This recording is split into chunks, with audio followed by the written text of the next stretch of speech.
Hi, I'm Tim the Techno Gardener. I've got a problem.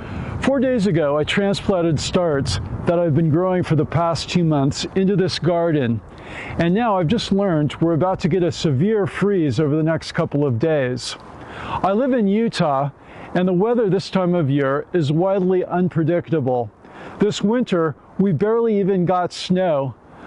I've got plants like petunias that normally wouldn't survive, but they made it through because it stayed so warm this season. Most of what I planted are cool season crops, lettuce and brassicas like broccoli, bok choy, and collards.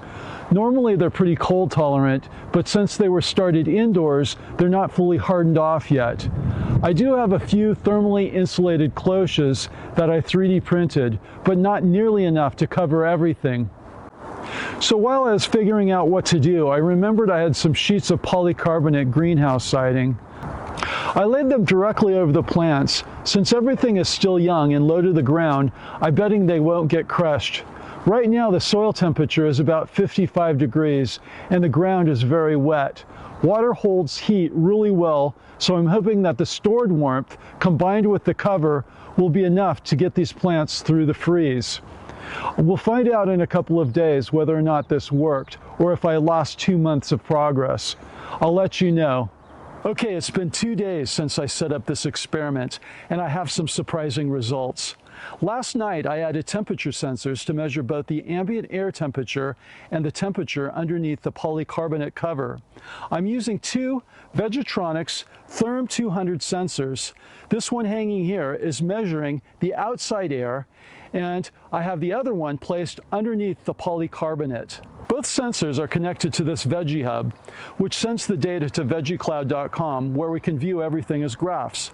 I've put links to all the Vegetronix equipment I'm using down below in the comments.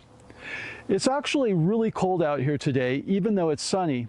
Before I lift up the polycarbonate and check on the plants, let's take a look at what happened to the temperatures last night. And also, if you're new here, I'm Tim, an electrical engineer who applies engineering principles to gardening. If that sounds interesting to you, please consider subscribing. Okay, here's the data from veggicloud.com. This first graph shows the ambient air temperature. You can see it got really cold. The forecast said it would drop to around 33 degrees. But it actually hit 25 degrees this morning. That's 7 degrees below freezing. Now let's look at the temperature under the polycarbonate. The lowest temperature here was about 40 degrees. That's a 15-degree difference and safely above freezing.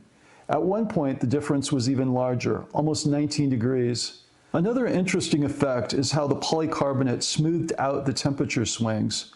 You don't see the same sharp dips and spikes as you do in the ambient air temperature graph. What's surprising is that this type of polycarbonate only has an R value of about 1, so it's really not a great insulator. I didn't expect it to perform this well.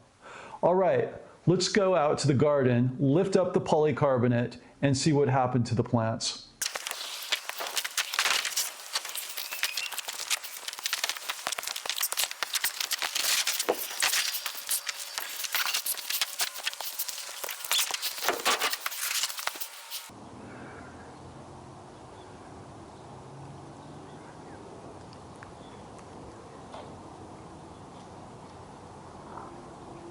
So the plants look pretty good. They definitely survived and they don't look very stressed. This definitely works. This plant here was only half covered and you can see that this leaf here has freeze damage. The plants under the 3D printed cloches survived as well.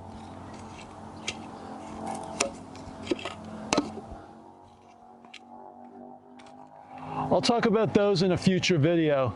I'm really glad to be able to save these starts. Where I live, the growing season is really short, so starting over really wasn't an option. Have you ever planted early and then gotten hit by a surprise freeze? What did you do to save your plants? Let me know in the comments down below. On this channel, we don't just follow gardening methods, we engineer new ones. If you've made it this far, I guarantee that you'll like my other videos, so you might as well subscribe. And check out Vegetronix.com for more cool gardening tools and automation ideas.